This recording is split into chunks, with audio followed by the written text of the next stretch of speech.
ઈરાનમાં તોડી પડાયેલા F-15 પ્લેનના ગુમ થયેલા ઓફિસરને સુરક્ષિત રીતે શોધી કઢાયા. તે અંગે અમેરિકાએ શું દાવો કર્યો? જાણો કેવી રીતે ડઝનબંધ ઘાતક વિમાનોએ ઈરાનની સરહદમાં ઘૂસીને પાર પાડ્યું વિશ્વનું સૌથી સાહસિક રેસ્ક્યુ ઓપરેશન. શું આ મિશને અમેરિકન સૈન્યનો ઇતિહાસ બદલી નાખ્યો છે?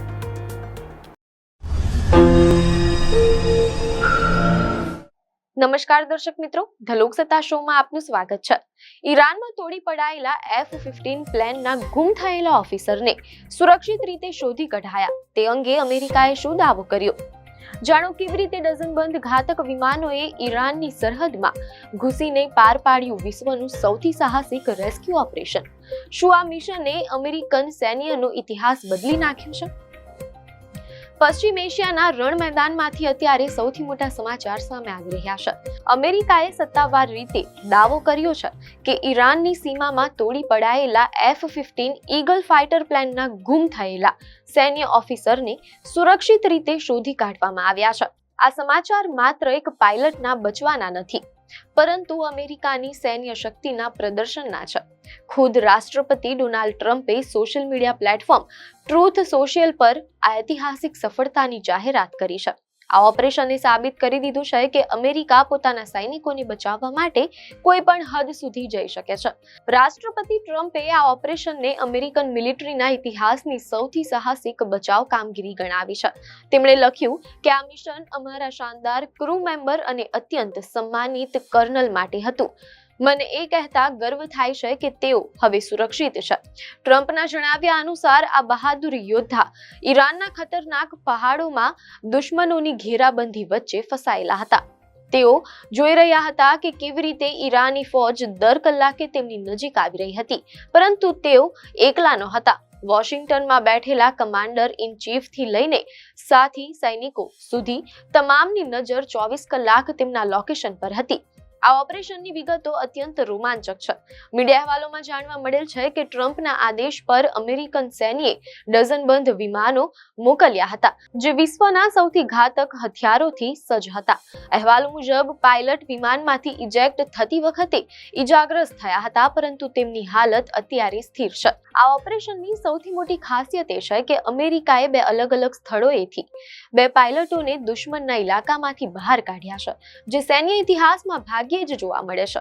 આ સફળતા બાદ રાષ્ટ્રપતિ ટ્રમ્પે દાવો કર્યો છે કે બંને મિશનોમાં કોઈ પણ અમેરિકન સૈનિકનું મૃત્યુ થયું નથી કે કોઈ પણ ઘાયલ થયું નથી. ટ્રમ્પે કહ્યું કે આ ઓપરેશને સાબિત કર્યું છે કે અમે ઈરાની આકાશ પર સંપૂર્ણપણે હવાઈ કંટ્રોલ હાંસલ કરી લીધો છે.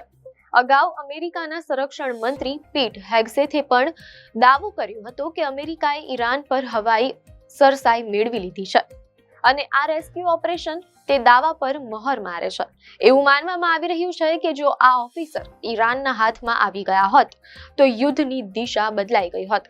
મીડિયા અહેવાલોમાં જાણવા મળેલ છે કે ઇતિહાસ સાક્ષી છે કે 1979માં ઈરાને અમેરિકન રાજદ્વારીઓને 444 દિવસ સુધી બંધક બનાવ્યા હતા. તે સમયે અમેરિકાએ લાચાર થઈને પ્રતિબંધો હટાવવા પડ્યા હતા અને $8 અબજ ઈરાની સંપત્તિ છોડવી પડી હતી.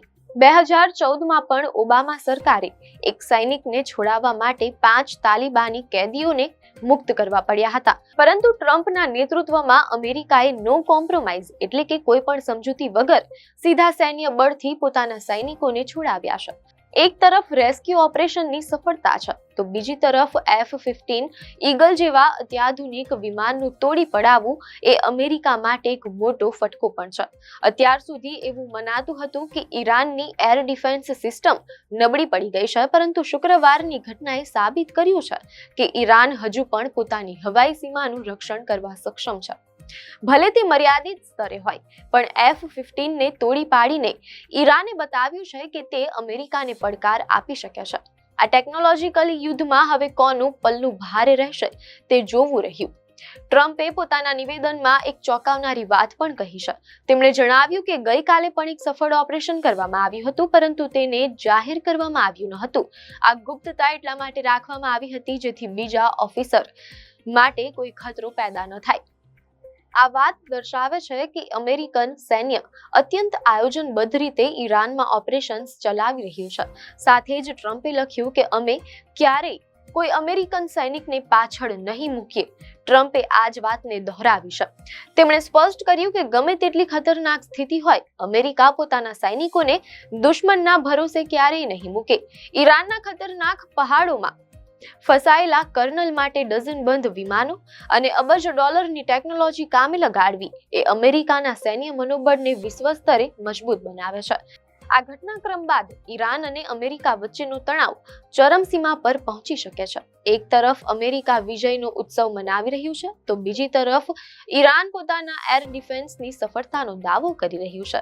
જો કે પાયલટનો સુરક્ષિત બચાવ એ માનવીય અને સૈન્ય દ્રષ્ટિએ મોટી જીત છે. હવે જોવાનું એ રહેશે કે આ રેસ્ક્યુ ઓપરેશન બાદ ઈરાન કોઈ મોટો પલટવાર કરે છે કે પછી પશ્ચિમ એશિયામાં યુદ્ધના વાદળો વધુ ઘેરા બને છે. આપને માહિતી સારી લાગી હોય તો વિડીયોને લાઈક અને શેર કરજો, ચેનલને સબસ્ક્રાઇબ કરજો.